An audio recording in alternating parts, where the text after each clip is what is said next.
Ketegasan 9 hakim Mahkamah Konstitusi menjadi sorotan utama dalam sidang perselisihan hasil Pilpres 2019 yang digelar selama 1 pekan, mulai Jumat tanggal 14 hingga 21 Juni 2019 lalu.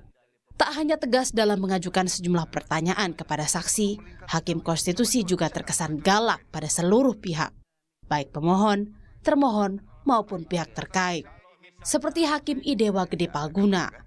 Ketika menanyai saksi dari pihak pemohon Prabowo Sandi Agus Maksum, Hakim Idewa Gede Palguna menuntut saksi memberikan kesaksian yang konsisten terkait nomor induk kependudukan atau NIK siluman. Di dunia nyata dan Anda yakin sekali gitu. Iya. Sekarang Anda mengatakan Anda tidak mengecek dan mengatakan tidak tahu. Yang mana yang harus dipegang? Maksudnya tidak tahu kan beliau bertanya apakah orang itu hadir atau tidak. Bukan, yang tadi Maaf, yang memilih atau tidak kan.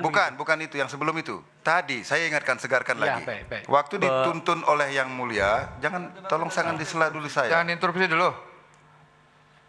Waktu dituntun oleh Yang Mulia Pak Wakil tadi mengenai nama Udung itu, Anda mengatakan Anda yakin bahwa orang itu tidak ada di dunia nyata karena kodenya tidak ada, kan begitu kan? Iya, betul. Tetapi tadi ditanya oleh termohon, apakah saudara mengecek ke lapangan bahwa orang ini ada tidak? Ada, sehingga Anda tidak tahu. Jadi ada dua pernyataan Anda yang bertentangan. Yang mana yang akan saudara pergunakan? Tak hanya kepada saksi, Hakim Idewa Gede Palguna dan juga Hakim Soehartoyo meminta kuasa hukum dari pihak terkait atau Jokowi Ma'ruf, Sira Prayuna agar tidak menggiring pendapat saksi. Ya, tapi apa perlu melingkar sejauh itu? Coba bisa nggak lebih to the point? Loh, kalau supaya lebih efektif. To the point tadi yang mohon maaf Yang Mulia melalui Majelis Hakim Yang Mulia Prof. Arief Hidayat sudah bertanya, apakah data yang sudah sampaikan 17,5 juta itu dipergunakan atau tidak? Selesai Yang Mulia.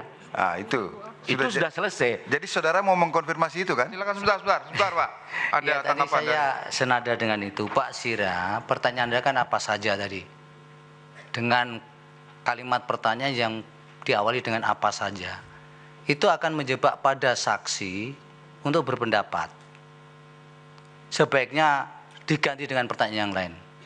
Jangan kemudian pertanyaan-pertanyaan yang sifatnya apa yang disampaikan Pak Wakil tadi menjebak ataupun yang kemudian menggiring kepada saksi kepada sebuah pendapat.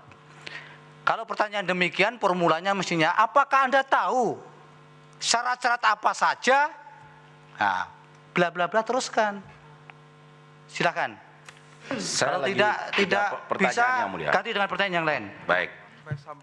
Hakim Eni Nurbaningsih kepada pihak pemohon juga secara tegas meminta barang bukti DPT invalid sebanyak 17,5 juta yang tidak dapat ditemukan majelis hakim. Anda menyebutkan memang di sini adalah KTP palsu dan manipulatif sudah diganti, ya. Sebetulnya ini bicara nomor NIK yang tidak sesuai termasuk KK yang tidak sesuai.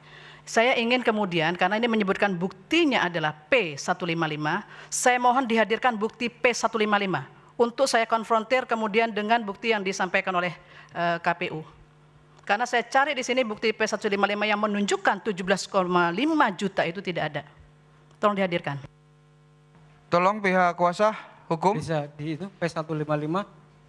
Bisa dihadirkan P155. Waktu itu kami sudah menyerahkan dalam bentuk file. Bukan saudara yang menjawab.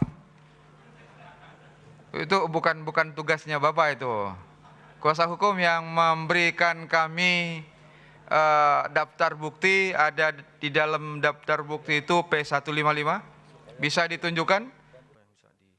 Sesuai jadwal, Mahkamah Konstitusi diberi tenggat hingga 28 Juni 2019 untuk memberikan keputusan terkait sengketa Pilpres ini. Tim Liputan, Kompas TV, Jakarta.